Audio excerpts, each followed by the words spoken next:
Just good. Good is not good enough. How are you? Good. How are you, Ashish? Good. Different degree of good, but anyway. She's the cameraman person? Yes, course. Okay, you won't fall asleep. That's starting. Okay. Quick answer. Good one. Okay, so first of all, I'm sorry I'm late. I was in Naperville, and by the time I could only get out was almost 5 minutes to 7. I was supposed to get out at 6:30.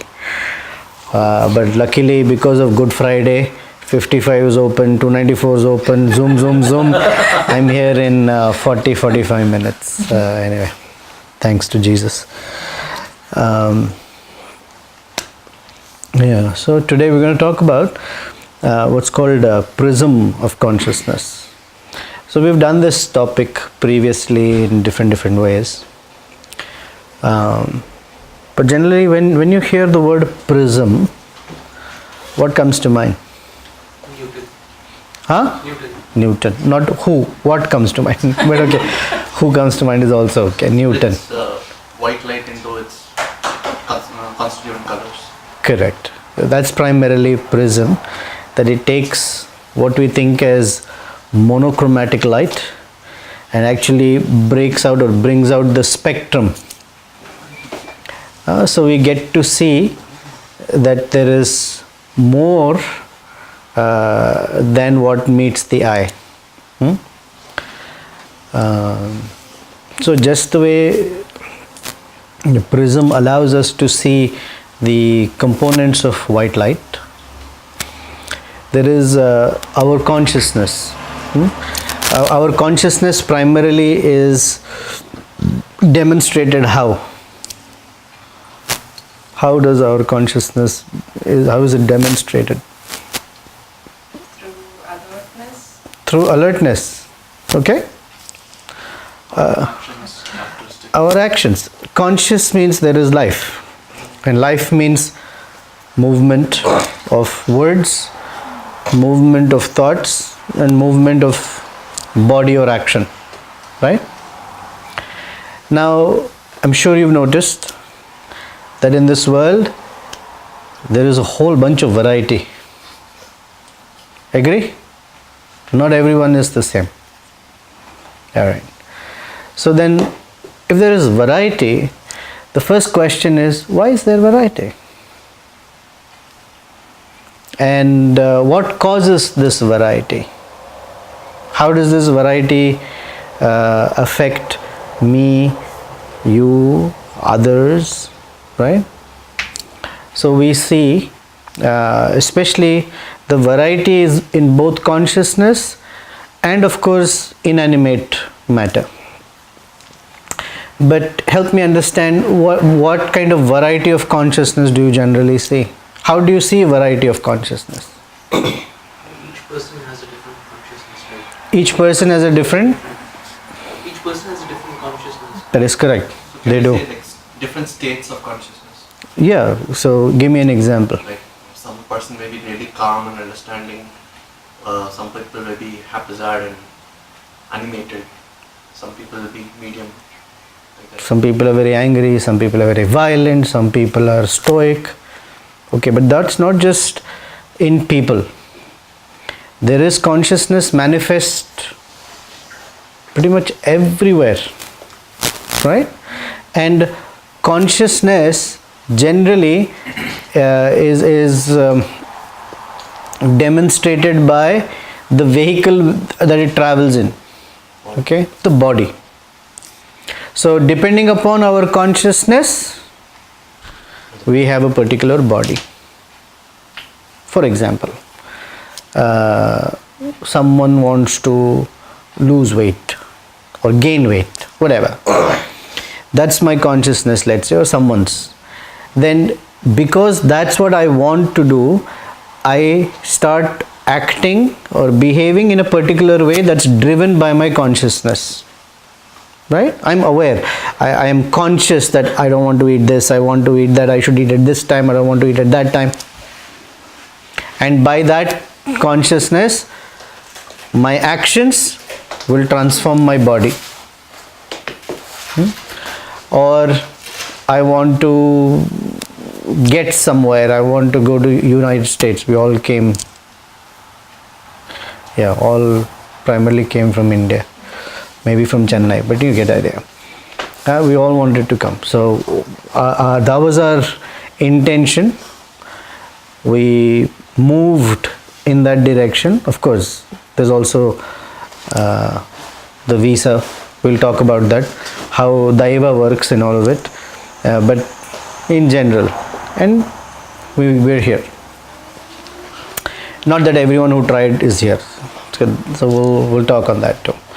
So generally, we see that variety of consciousness is manifest in the species here.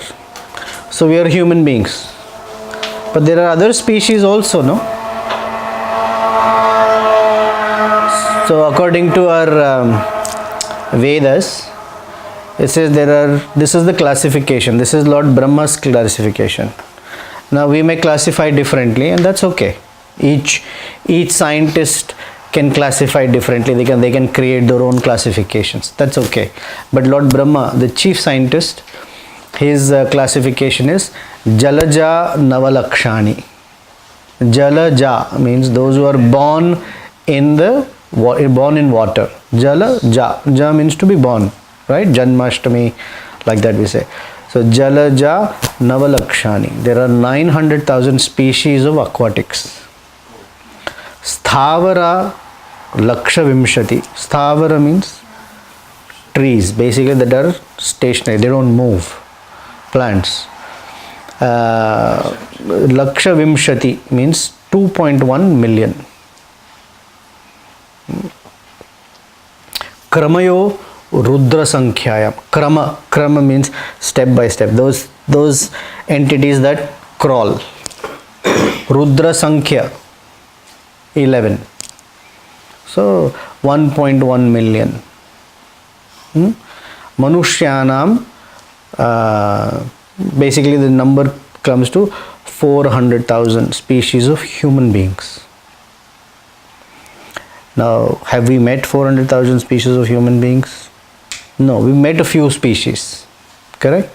Although within humans there are these species, there's variation. Some have white skin, some have brown skin, some have black skin, some have, they live in tribal, they're only short, some are like this, some are like that, all over the planet, and they're moving here and there. There are birds, there are aquatics, there are insects, there are humans, and there are higher beings. But we'll worry about higher beings later. So let's come up to, we are the highest being. I like that one. Okay? Human beings. Now, in this hierarchy, or in this structure, there is movement.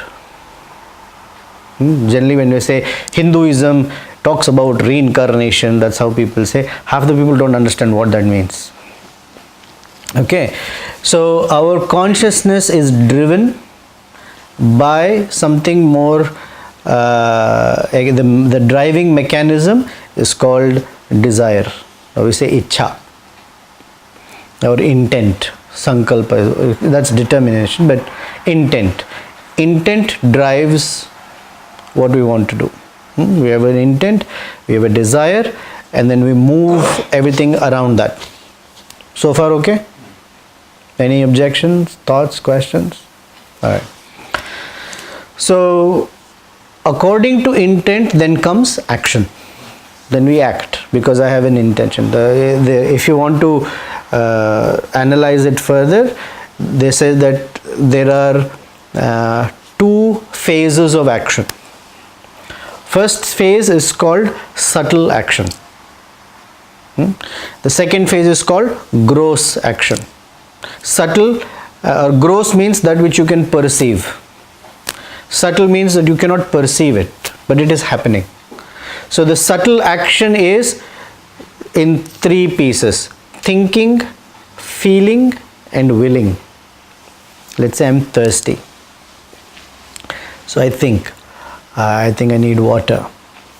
I feel the thirst. Thinking, feeling. And willing means I say, or I determine in my mind, I'm going to get up and get some water or ask someone for water. So already the desire to get water and how I'm going to get water has already happened subtly. That is, subtle action has already happened. My mind and intelligence and body is ready to get there. And then the gross action is I actually get up or I ask someone, can I have some water? And the action of, or the act of drinking water. So there is the gross action and subtle action. So which is more powerful? Gross. Subtle, because without... If you do it, you won't get what you want. Correct, So the but gross subtle, actually- it moves the gross. Always remember, when you think of what is more powerful, what is gross is not as powerful as what is subtle. Subtle things are more powerful. For example, atomic energy is energy inside the fission reaction of a nucleus. It's subtle. It's not something that's evident or visual. Only when it happens, then because of the chain reaction do you see it. But all of that energy is already stored. It's very subtle but powerful. Body is gross. It is visible, right? The soul is subtle. Which is more powerful? If I walk from here to there, right? The question is, did my body take my soul there, or did the soul take my body there? The answer is the soul took the body there. Because in the absence of the soul, the body cannot move a micron. But subtle is more powerful. It has the ability to move, that is gross.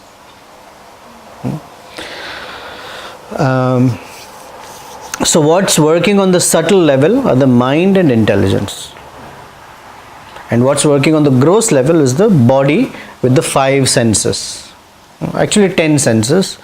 We say 5 Jnanendriya, knowledge acquiring senses, and 5 Karmendriyas, 5 action oriented or working senses. These 10 are the way in which the mind and intelligence manifest themselves. For example, there is electricity. At every plug point there is electricity, just not manifest for us to see. Only when you put a bulb or some device, otherwise we don't know.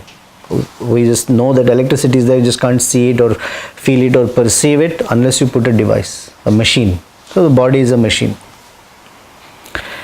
And therefore in the process of yoga, the most emphasis is always on the subtle ones, especially the mind. And the prism idea is to understand the variety in the mind. Why certain people behave in certain ways. Of course, animals to a large extent in their whole range of behavior, they sort of follow natural laws quite strictly. They follow natural laws quite strictly. It is the human beings where the sense of freedom is expressed a lot more. Okay? We'll all tie it together, but so this idea or study of why this variety is there is important, because it's diagnostic. Because now you see, some persons are born rich, some persons are born poor. Some persons who are born rich become poor. Some people who are born poor become rich. Some people who are born rich remain rich. Some people who are born poor remain poor. Some are very angry. Some are very sad. Some are very violent. Some are very stoic. Some like this kind of food. Some like that kind of food. Some are very active. Some are very lazy. Some believe in hard work. Some believe in smart work. Some believe in, they're very strong determination. Some people are very weak determination, etc., etc., etc. So when we look at some person, more importantly, when we look at ourselves, we want as a diagnostic to know where we are starting. Okay? Suppose you're driving to a new place and you're lost. Anyone had that experience? You've been lost when you're driving? So then you call your friend. Hey, Vasanti, I'm lost. What is it that Vasanti might say when they say I'm lost? Huh? She might say, yeah, good for you, get lost, be lost, whatever. No, she won't say that. What will you say, Vasanti? If I call you and say, Vasanti, I'm lost. First I'll say just check your phone if you have network. He called you. And like if you have Can you give me, I want to get out of this place, Vasanti, what do I do? So what is your question? Where are you? follow GPS. If you can't Yeah, navigate GPS, just Correct, but for GPS to work, what is the most fundamental thing that you input date that you have to put? Yeah, not where are you, right? Before where you want to go, the question is where are you? I can't find your house. Where are you? I'm on 31st in Michigan. Oh, come south. 3135. Oh, okay. Where are you? That's the first question, right? Where are you? So this diagnostic in the Bhagavad Gita is given, a tool is given, so we can compare ourselves and answer the question, oh, where am I? Before, once we know who am I, we say, where am I? Because where are you is important to know how to get through to where I want to be. Where am I? Now, to know this where am I, the Bhagavad Gita gives a diagnostic tool. And this is what the Bhagavad Gita says. That behind every consciousness, primarily if you look at the very basic, fundamental operating thing, there are only three things that are operating. Primarily, there are a few others, but three things. Okay? They are called the gunas. In English we call them the modes. Sattva guna, Raja guna and Tama guna. Okay? In Sanskrit, Sattva generally means clean or existent. That which is alive. Sattva. Raja. What does Raja mean? Raj. Raj in Hindi or something. No, Raj means dust. Braj, Raj. Raj means dust. So anything that is dusty, you have a countertop, you have a shelf, a computer, some surface, when there is a layer of dust on it, what does it do? Its original nature is curbed. You can't see the shine on something if there is a layer of dust on it. That's a Raja. And Tama means dark. Tamas means dark. Dark means that the light is turned off. When the light is turned off, you can't see anything. Knowledge is considered to be like light. We say enlightened. So the opposite of enlightened is ignorant, dark. Because in darkness, apparently in pitch dark, you can't even see your own hand. So Tama is darkness, Raja is distortion, and Sattva means clear. Now, these three, this is how the white light breaks into three, if you will. Okay, that's what looks like, oh, everyone's looking from India, I'm from India, she's from India. Although we are all seems like monochromatic, behind that is this 3 elements or 3 factors, the 3 modes. And these 3 modes in Sanskrit are called guna. So one meaning of the word guna is quality, right? Iske gun kya hai? Quality. Another meaning of guna means a tight rope. So you know how a rope is manufactured. So you've seen coconut fiber ropes, okay, or the big ropes that hold ships and all that. Okay, how it is made is like this. You take 3 strands and you braid them. You take 3 more strands, you braid them. You take 3 more strands, you braid them.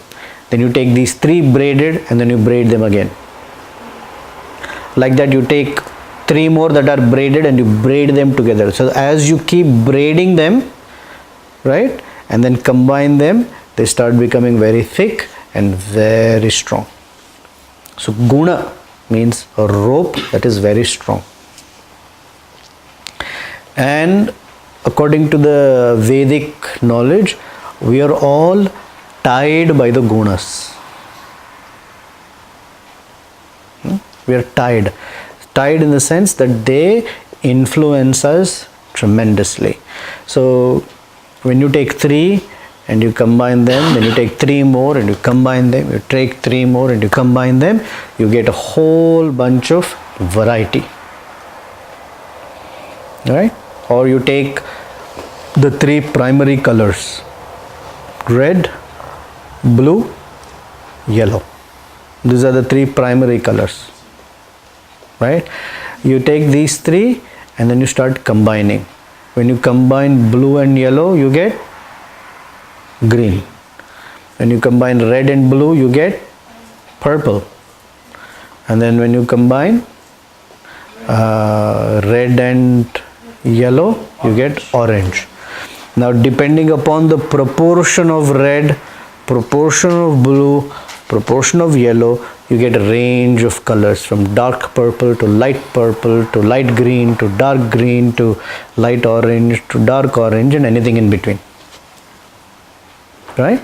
So now you see just 3 combine in different proportions to give us a whole range of colors. Like that, these 3 gunas, they combine in different proportions to give us 8,400,000 species, of which Jalaja Navalakshani, 900,000 species of fish, etc., etc. All of this is nothing but the different proportional range of Sattva Guna, Raja Guna and Tama Guna. Okay? Now, when we go to a doctor, a proper doctor, and we say, I have a cold, an idiotic doctor will say, take a cold suppressant. An actual doctor, a good one, will say, describe your cold to me. Do you have a runny nose? Do you have a blocked nose? Do you have congestion in the chest? Or do you have congestion in the nose? Is there cough with it? Right? What's the color of the phlegm that you're getting? Is it yellow? Is it green? Is it white? Is it thick? Etc. There's so many colors. Is the mucus brown? When does it get better? When does it get worse? Etc. Etc. The whole, right? So although we may say cold, behind that cold is so much variety. So these 3 modes have variety. Now the question is, how do these 3 modes affect different aspects of our life? That's important to know. Okay?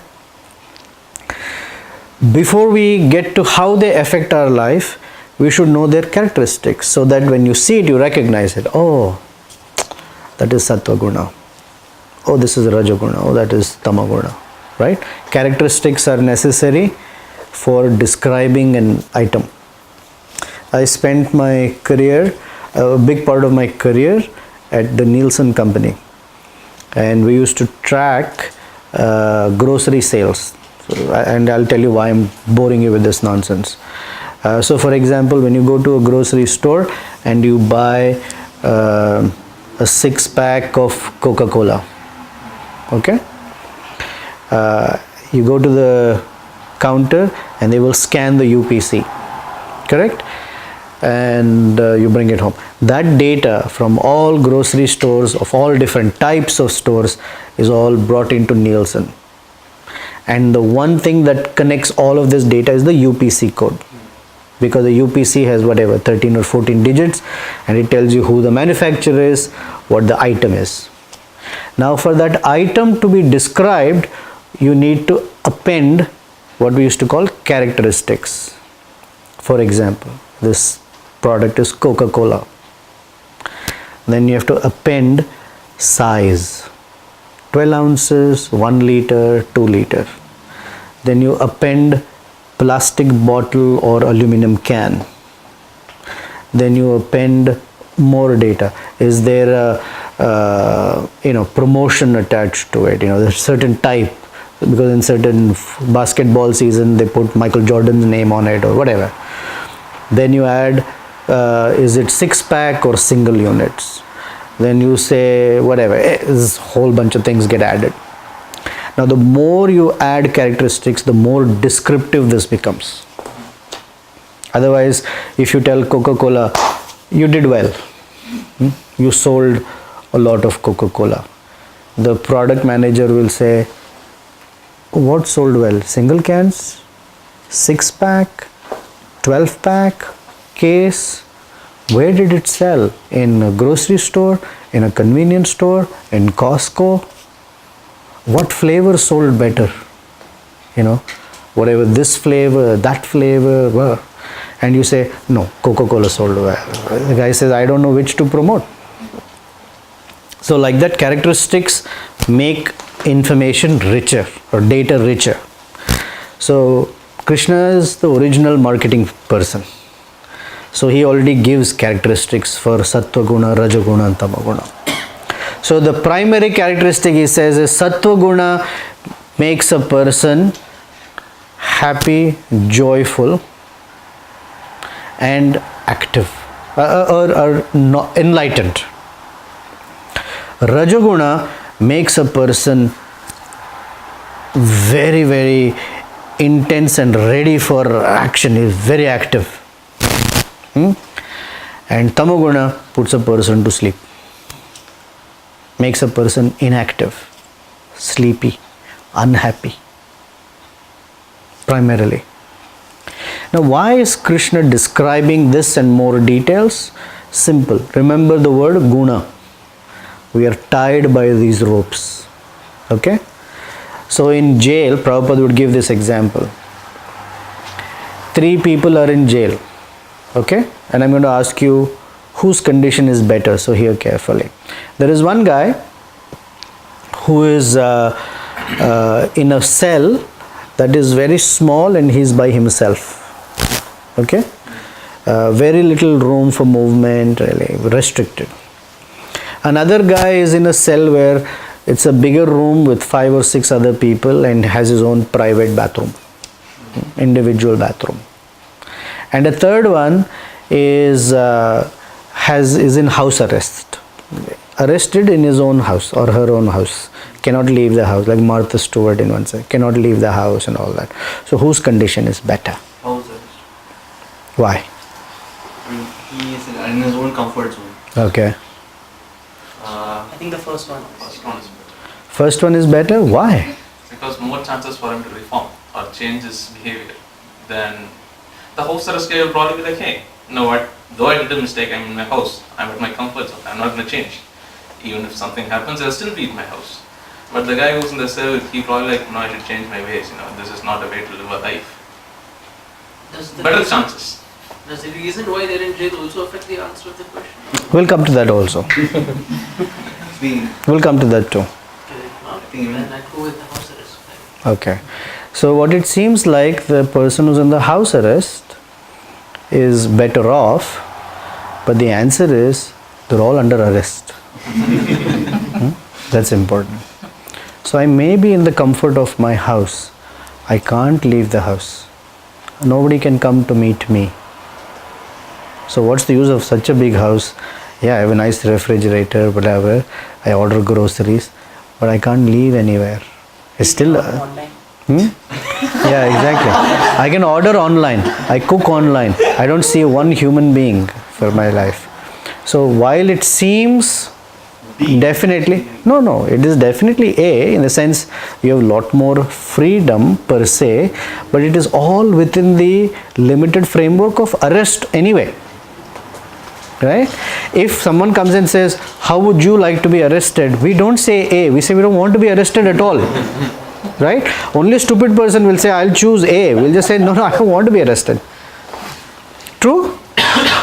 Correct? We don't want to be arrested. But, so one cannot say, I'm better off than you. The answer is, you're also arrested. So Prabhupada would say, if your hands are tied by an iron handcuffs, someone else's maybe silver handcuffs, someone else's gold handcuffs, she cannot say, at least mine are gold.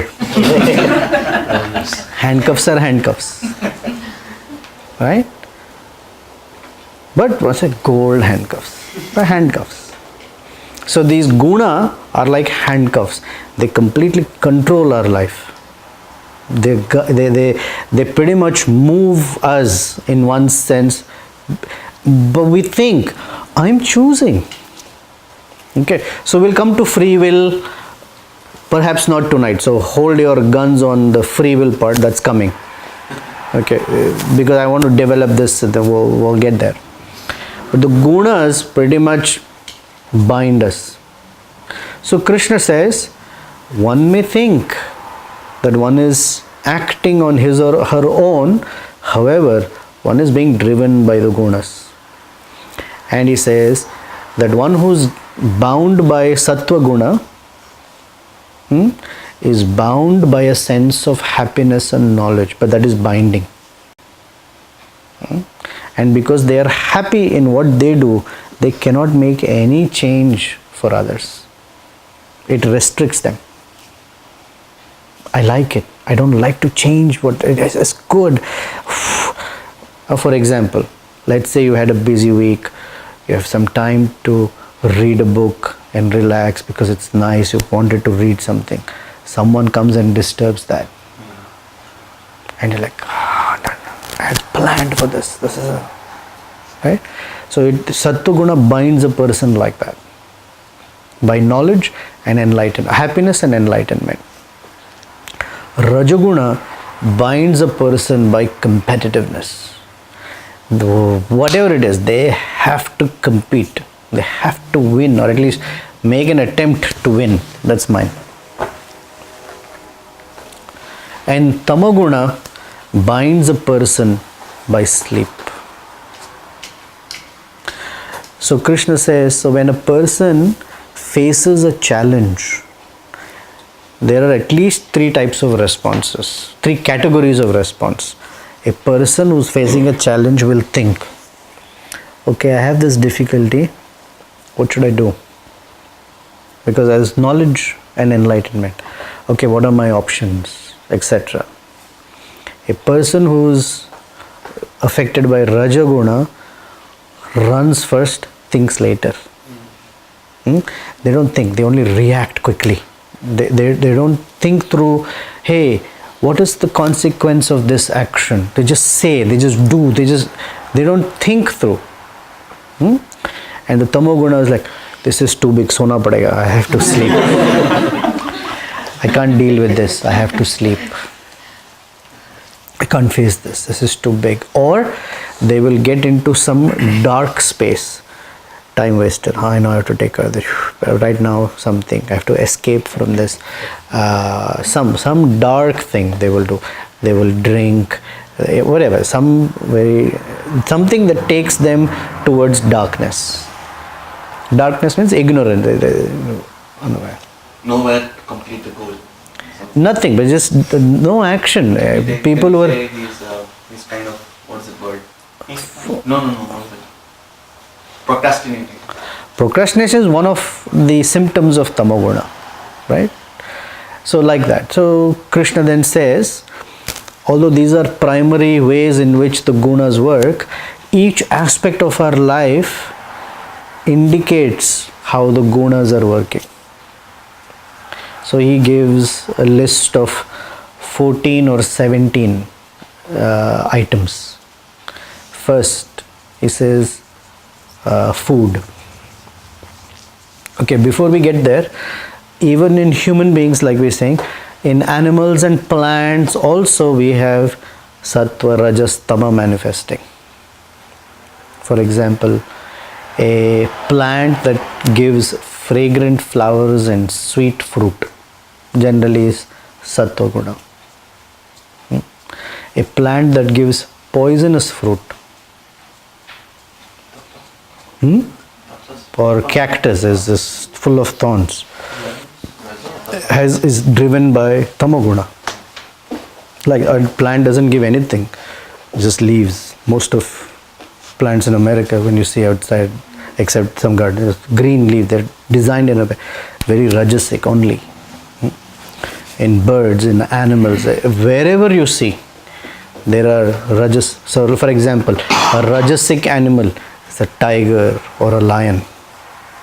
Okay, they're competing, they're running, they're predators. A sattvic animal is like a cow, and a tamasic animal is a bear. Hibernates for 6 months, driven by tamas primarily. So like that, there's and range in between. So for example, food, and then Krishna gives description of what sattvic food looks like. It's there. If you want, you can refer to chapter 17 and first part of 18. There's a whole list. So I'm not going to go through every detail, but sattvic food, what it looks like, what sattvic food does. Do you agree or disagree with the fact that the kind of food you eat influences how you think and act? Yes. Hormones. Obviously. Now hormones, for example, very simple one is, if you are let's say ingesting alcohol, then under the influence of alcohol, your ability to think straight, speak straight, walk straight, drive straight goes away, right? So it affects how you think. You're not sharp. If you are able to solve a math problem, suppose you're drunk, you can't see. So food affects how we think. This is probably more drastic, but in general that's true. So sattvic food helps sattvic thinking and behavior. Rajasic food influences rajasic thinking and rajasic behavior. Tamasic food influences tamasic thinking, tamasic behavior. Now, do we need tamoguna in life? Yes. Give me an example. Sometimes we need sleep, right? I mean, Not sometimes. Every day we need every sleep. day we need. If you're really tired and you can. So in nature, there is a natural order of sattva, rajas and tamas. That's why you will see most times, all things like prayer, study of Vedas, going to temple is done at 6 o'clock in the evening. Correct? No, it's done early in the morning. It's done in the morning. Because morning time is called sattvic, generally. Okay, our Sunday feast starts at 5 p.m. Then the day period is for action, activity. People are busy. Contemplative time is over. Of course, contemplative time in India is tea and newspaper. That's a different thing. But again, but then it's the time of action. People are driving. They're at work. They're producing. They're generating. And then in the evening or night is tamasi. You quiet down. You turn off the light. Even physically, sattvic is early morning sunlight is soothing and calming. Daytime sunlight is hot, and nighttime there's no light. So sattva, rajas, tam, all three are necessary as long as What? Right proportion. Even with right proportion, for who? I mean, what's my right proportion of sattva, rajas and tamas? What's the benefit of all three? Depends on situation. On the person. And what else?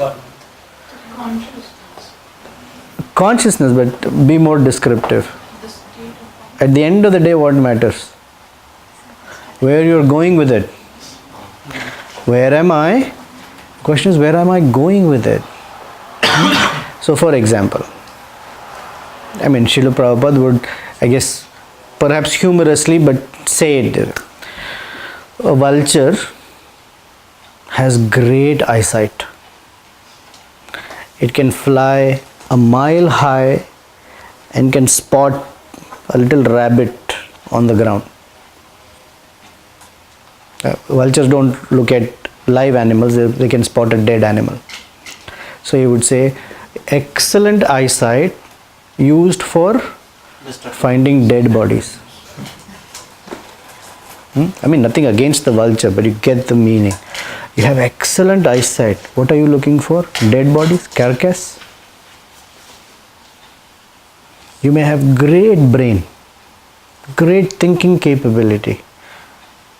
What are you utilizing it for? Somebody made the atomic bomb, something very destructive, right? Something else, great talent, great abilities, great something. But at the end of the day, what's important is, what is it being used for? So sattva, rajas, tamas, in the right proportion, yes, but ultimately to what end? If it helps the living being become free of this mechanism of body and understand higher dimensional truth, ideally Krishna says, one who comes to me, then that person has been successful in using the modes to free himself. That's the idea. These modes, they bind us, they push us, sometimes pull us. And when they push us, we act in certain ways. And when we act in certain ways, then the rope becomes tighter. Okay, here's an example.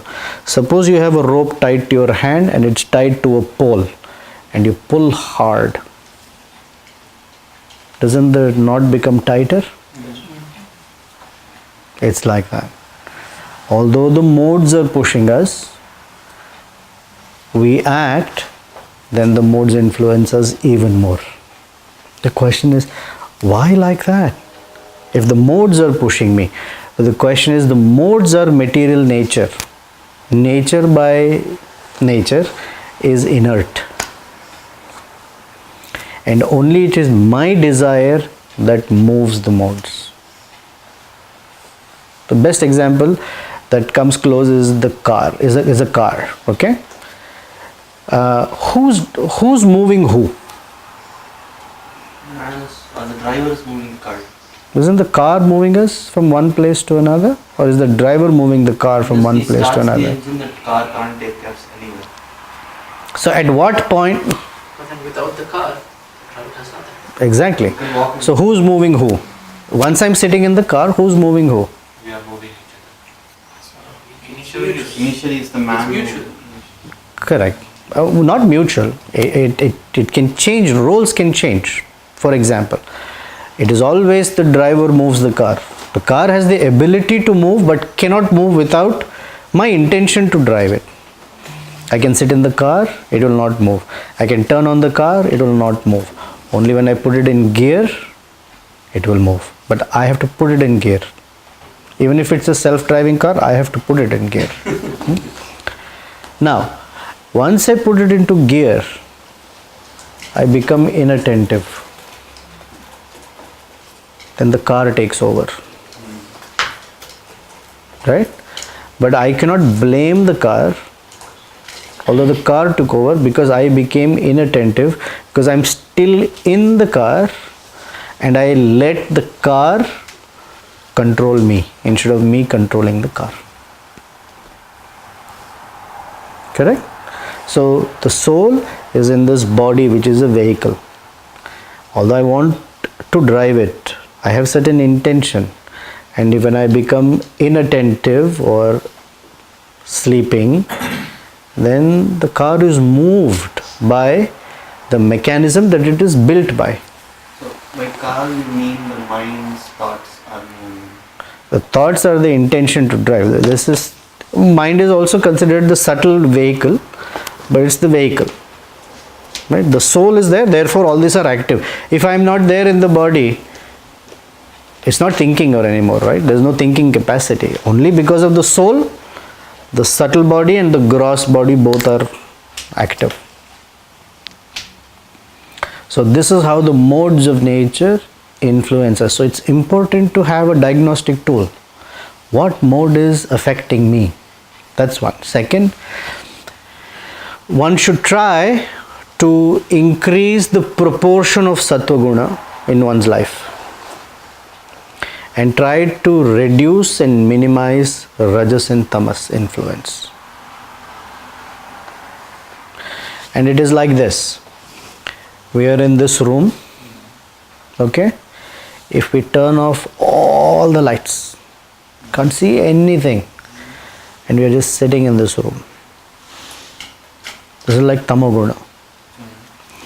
The blinds are turned off or they're closed.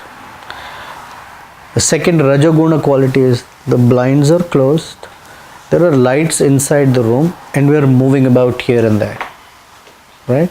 We have no idea how the outside looks. It's springtime. It will be springtime hopefully someday, okay? I read this nice joke. This is for Chicago once. It said, do not think it is 10th of April.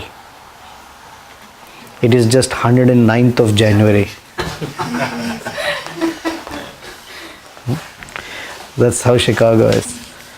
So we don't know what looks outside, but inside we are busy. This is Raja.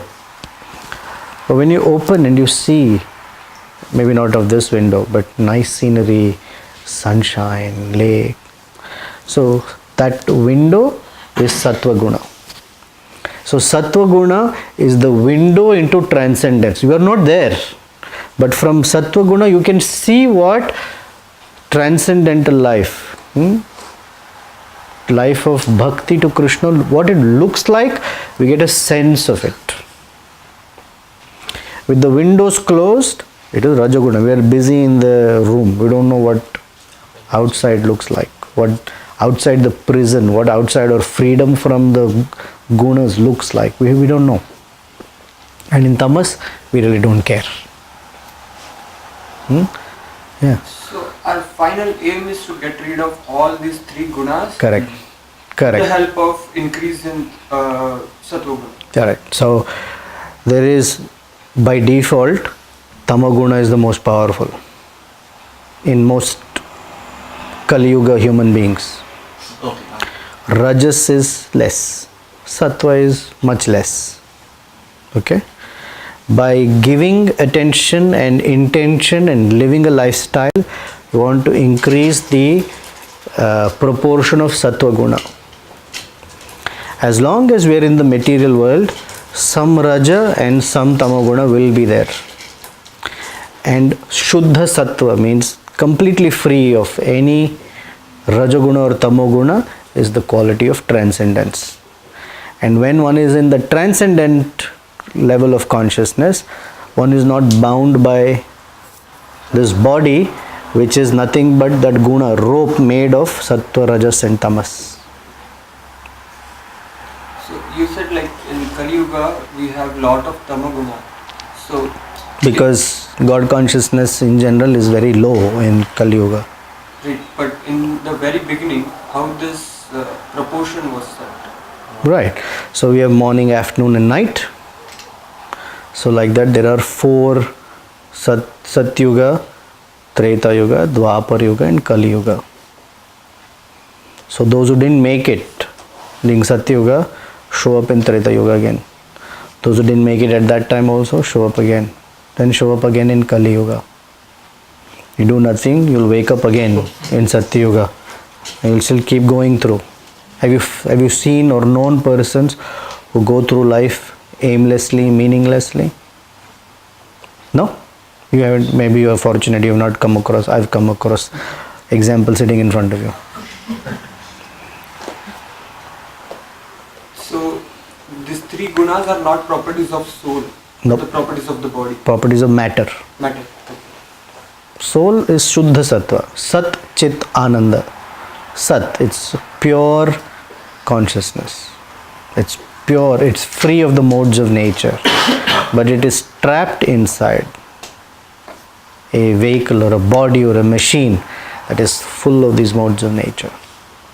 Okay, so when we were just soul, due to our desires, we got into the body with these three proportions. When we were just soul is a partly fallacious statement, because when indicates time and time says but yes, by soul by nature is free of the modes of nature. That is correct statement.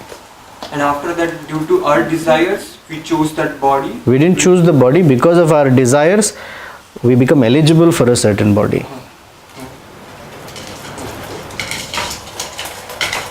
So now as these desires progress or regress, we become eligible for whatever the next destination, next body is. So the power of desire is so strong. It can take us into a whole different body in our next life, or it can take us completely free of this body, which is what we want. And free doesn't mean we become ghosts. Free means our original spiritual nature is fully manifest and we are out of the jail, we are out of the hospital. Just because I have TV in the hospital and they have better dish network or whatever, I don't become comfortable in the hospital. I'm always looking to get out of the hospital. People ask, when are you being discharged? We don't say, looks nice, khana bhi acha hai. It's not so. Of course, hospital food, they intentionally make it bad so you don't settle down there. But you want to get out of hospital. Hospital is a place of recovery, right? So this material world is a place of recovery. We are recovering our consciousness. It is diseased. There is fever or whatever is the disease. And the person who makes sure, hospital warden, she is called Durga. She is the supervisor of all the workings of everyone who's in the hospital. Guna, she is the one who's... Then in the hospitals, what is karma? Huh? What is the role of karma in that hospitals? So the doctor tells you, take this medicine 3 times a day and do not eat this kind of food. Your cousin brings you little, it's okay, one samosa, nothing will happen. Got it? That's how karma works. You make your actions either that are according to prescribed actions or against prescribed actions. The punishment is karma, right? Consequence. So if I eat the samosa and I get loose motion, No, punishment is not karma. Then that's karma. Positive is also karma only. Positive is also karma. Walk every day. Your health will become better. You have to walk every day. From ICU you will go to general ward. That's a nice positive movement. Right? Because in this direction it's ICU, general ward. Otherwise it is general ward, ICU, I don't see you.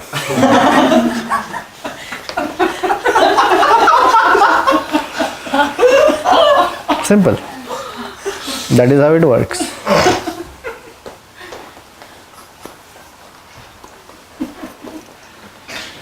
Clear?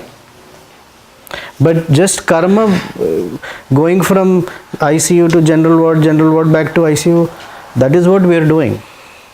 We're just moving up and down within the hospital. The idea is to get out of the hospital. The question is, what will I do outside the hospital? Hey, you have a whole life there. Friends, family, whatever, outside the hospital, but not in the hospital. So we are living in a artificial environment inside the hospital. This material world is like the hospital. We're settling down here. And all the great acharyas, the Bhagavad Gita, different incarnations of Krishna, they will come and remind us, you need to get out of this place. Outside is more fun, not inside. It's great spring, summertime, go outdoors. Don't turn off the lights and sleep in your sleeping bag.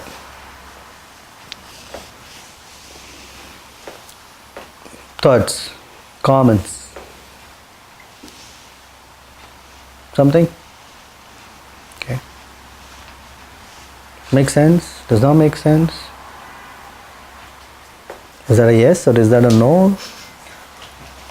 You have questions, which is good because I'm trying to, I guess, invoke some thinking and asking. Right. So I had this question. Does the soul have feelings or the body has feelings? What do you think? So if I'm just giving a situation, so if some... Who's conscious? Body or soul? Soul is conscious. So who has feelings? Soul has feelings. So if someone has hurt me by virtue of their action or words or something, so the soul is affected or the body is affected? Soul is affected. Well, if I take a knife and cut you, is the body affected? Yes, it is. Of course. But where is the hurt feeling? In the heart or The soul. soul. Because if the soul is not there and I cut a body, like somebody is doing post-mortem, the guy is not going to say, that hurts a little bit.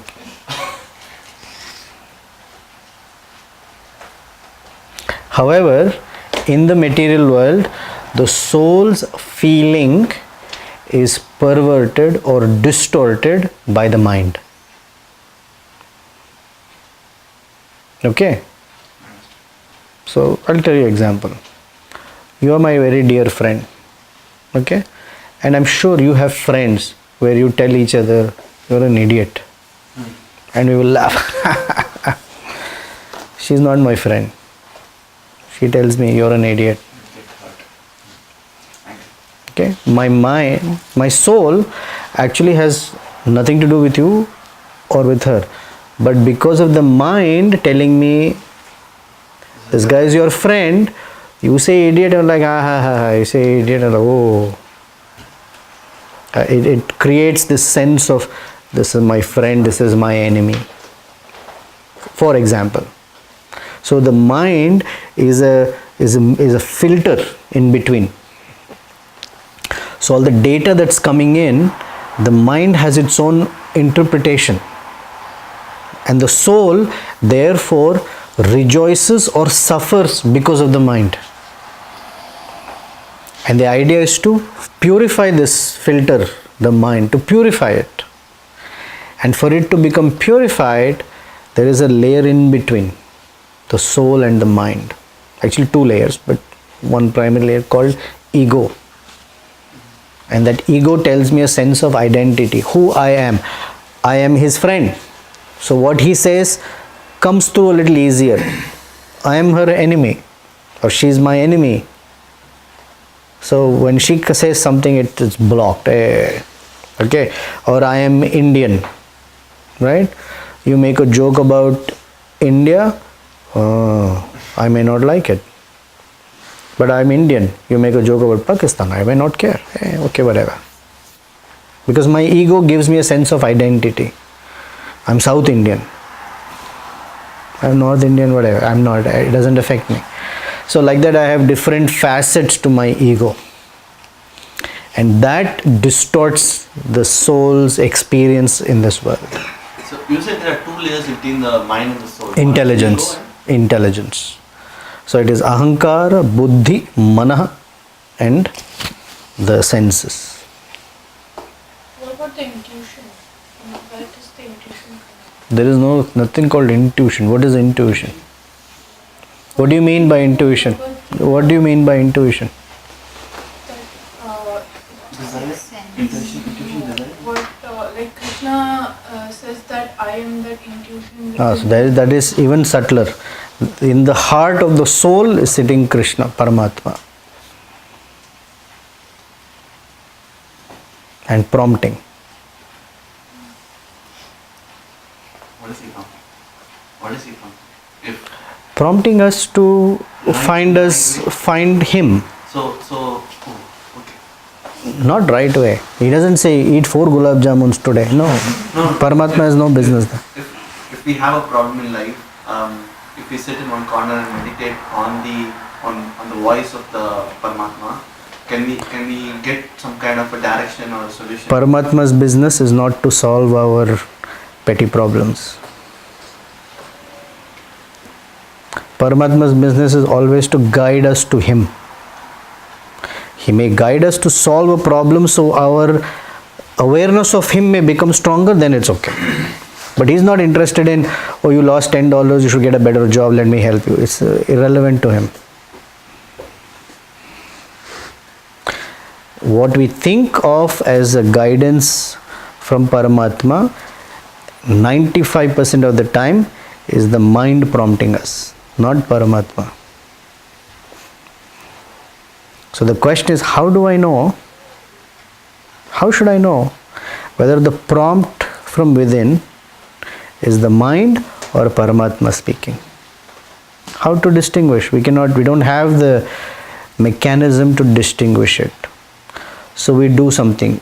Suppose you're walking on the street and you found something shiny and looks like a precious stone. Is it a precious stone or a fake stone? How do you know? You can't tell. You're not a jeweler. Looks good. It's shining very much. What do? You have to do some test. I mean, you don't know what test to do. Just take it to a person who is. So you take it to a person who can distinguish, right? That person will hold it against the sunlight and say, oh, it's clear, maybe it is expertise, and they'll say there's so much cloud in it, this thing, I don't know how precious stones work, but anyway, right?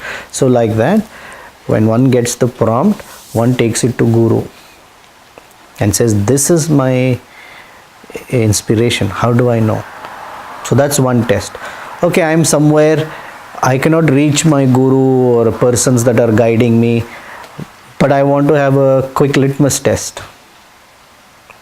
So the litmus test is, if that prompt will take us in the direction of the higher truth, that my relationship with Krishna will become better and stronger, then possibly it's a prompt. Otherwise, if it takes me somewhere else, maybe not. For example, let's say I'm very short of money. I'm in a very tight condition. It's almost like life or death. Of course, there's no death because money. Nobody's going to die. At the most, you're going to go back home. But that may be considered death, whatever. And at that time, I get the prompt. Vaishali has a lot of cash. I can take some money from her purse and return it when... Good intention is there, but I will return it later. Is that Paramatma, thank you for such a wonderful solution? Never. So something that violates dharmic law may not be made. Of course, it's probably more obvious.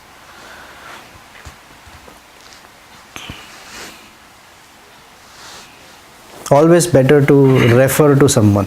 Like in the second chapter of Bhagavad Gita, Arjuna is telling us how to do that. He says, Karpanya dosha pahata svabhava. My nature has become very agitated by perplexity. Purchhamitam. Therefore, I am asking you, dharma samudha, sammudha cheta. Mudha means dull or foolish. Sammudha means completely foolish, completely perplexed. Cheta, my consciousness is completely perplexed. Sammudha cheta. Yat shreyasya, tell me for sure, nishchitam, for sure tell me what is my ultimate benefit. Shreya, not preyas. There are two types, shreyas and preyas. Preyas means that which is good within this framework and lifetime in the material world, and Shreya means that which is my ultimate good. Yat Shreyascham Nishchitam Bruhi, you tell me, Shishyasteham. I am willing to be disciplined by you. I am your student. Shadhi Mam. I surrender unto you. Tvam Prapannam. Then Krishna speaks. Until then, if you notice in the Bhagavad Gita, Krishna is only smiling. Whatever Arjuna is speaking, Krishna is only smiling. Only once he says, "What are you talking?" That's it. Until then, Krishna has not spoken. More than one chapter of blah blah blah blah. Arjuna is constantly talking. Krishna only smiles. And whatever Arjuna says, "Take the chariot," he takes the chariot. Only when he says, "Okay, I am your student now," Krishna says, talking like a fool. Does that even teach us to only talk when someone asks us something?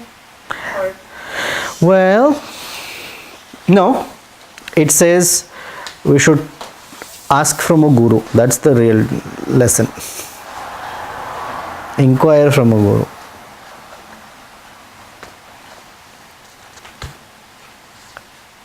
Any other question, comment? Yes. So we gave an example on how we tie a rope to the pole, and the more we pull, the tighter it gets. So what I'm thinking is, but we have to do some action because we're tied. We can't be without action. So the best form of action, we are trying to improve our sattva guna, right? I mean, try to remove the rope by using sattvic activities. Then again, you said most sattvic activities makes a person in the comfort zone. They don't want to leave from that zone. So ultimately, my question is, after reaching to the sattvic zone and getting the view of the transcendence, what is the next step? Or what You open the window and you walk out. How? So that is how you to get free by the rope. So someone who's not tied can remove the knot. So no matter how hard you try, you won't be able to remove it. That is why it's called guna. It is very tight, cannot be removed. So more apt verse is in the 15th chapter. Krishna says, you take the axe of knowledge and you have to cut that knot. So someone has to take the axe and cut the knot. So Prabhupada's example is, if you are tied, someone who's not tied or someone who's been freed can untie the knot to you. If you are tied and I am tied, and I'll say, I may have silver shackles, but it's still, I can't help.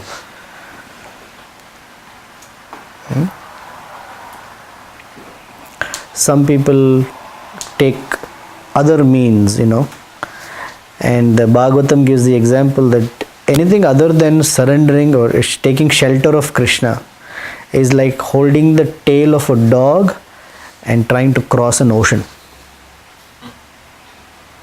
Because you can't swim, thinking the dog can swim better. How long?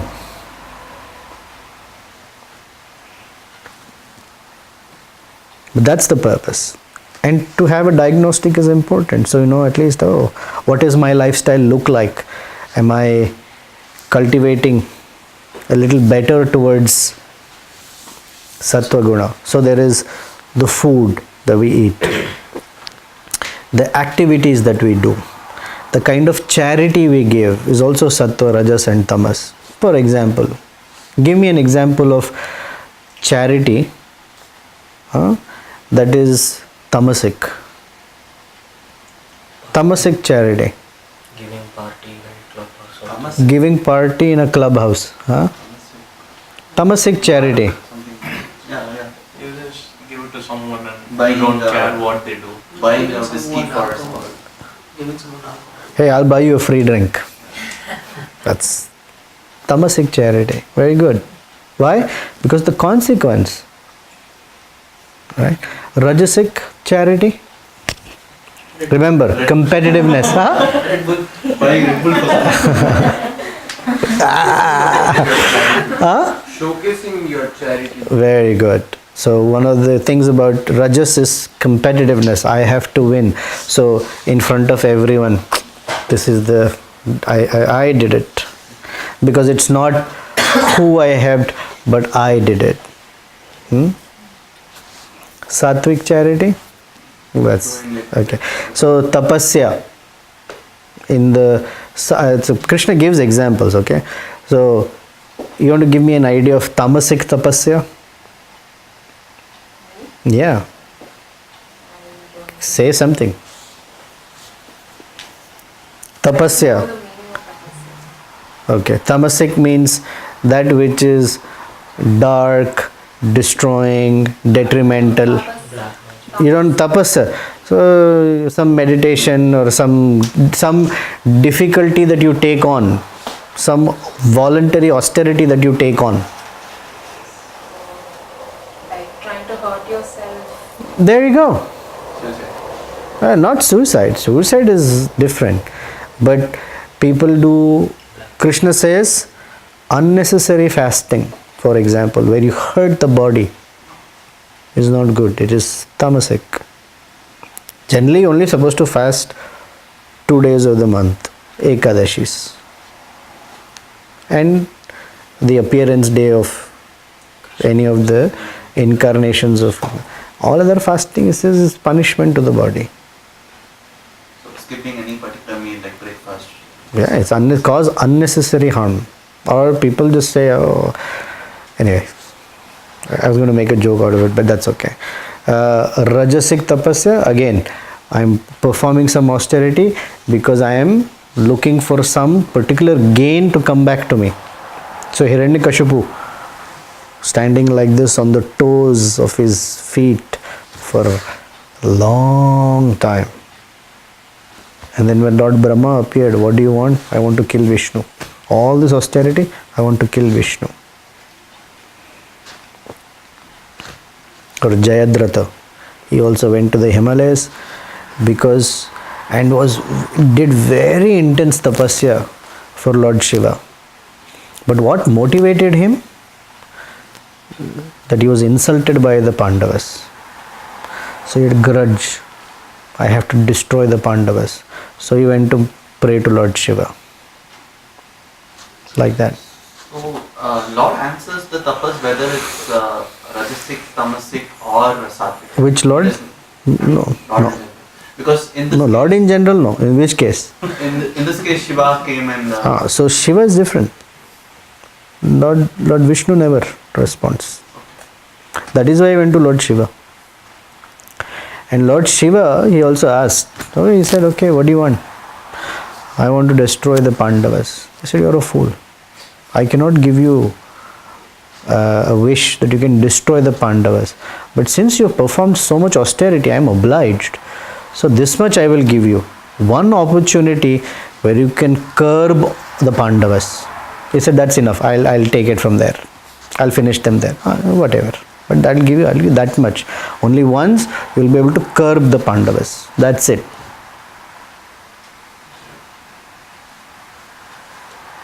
Hiranyakashipu, I want to be immortal. That was his thing. Brahma said, sorry, you cannot be immortal. Nobody is. I'm also not. Alright, then you give me this. He has this whole list, right? I don't want to die in the morning or at night. Nor indoors nor outdoors. Nor by any weapon. Nor by any man. Nor by any animal. I don't want to die in the indoors or outdoors or this thing or that thing. A whole long list he gave. Sunrise, sunset, morning, evening, indoor, outdoor, this in the ground or on the sky, whatever. So Brahma said, yeah, okay, sure. Then he said, if you didn't this way, I asked the same thing in a different way. Because in his mind, he made all calculations that I've covered all bases. Little did he know that he's going to come as Narasimhadev, that preserves everything that Lord Brahma says and violates everything that Lord Brahma says. Checkmated him, no? So that is Hiranyakashipu's thing. I want something. So there is tapasya, there is charity, there is actions, there is determination, there is the kind of religious practices one follows, food one eats, etc., etc. Krishna goes through a whole list in all of 17th chapter and 18th chapter. Very important. He says the chapter in 17 is called Divisions of Faith. So we have faith in Krishna. But because of the modes of nature, that faith, we take it in different places. So Krishna says, faith in the mode of goodness looks like I take that faith and I place it or repose it with the devatas. Faith in the mode of passion is that original faith that is in Krishna but gets distorted by the mode of passion or rajas. I put it in other human beings as my God or my heroes. And my faith in Krishna, which is distorted by the mode of ignorance, I take it into and repose it into, those persons that I think are my heroes but are actually causing severe destruction. Black magic, destruction in the name of religion. That's where I put it. Because I become very, very, become an excellent follower. Have you seen? People are so sincere in who they follow. They're just following the wrong person. Arjuna asks, how is it that there are so many sincere persons, so sincerely following, but they're following in all sorts of things? And Krishna says, because that faith in Krishna is the original one, but because of the mode of goodness, passion or ignorance gets distorted different ways and it manifests like this. Some people create a religion only for destruction. Some people create a religion or their faith and followers only to destroy or hurt someone. Or they put their faith into some human being that is God. That is how you cannot be a God. But they think it is God. And they are so sincere. They will follow this, they'll follow that, they do this, they will go all the way. What a passion.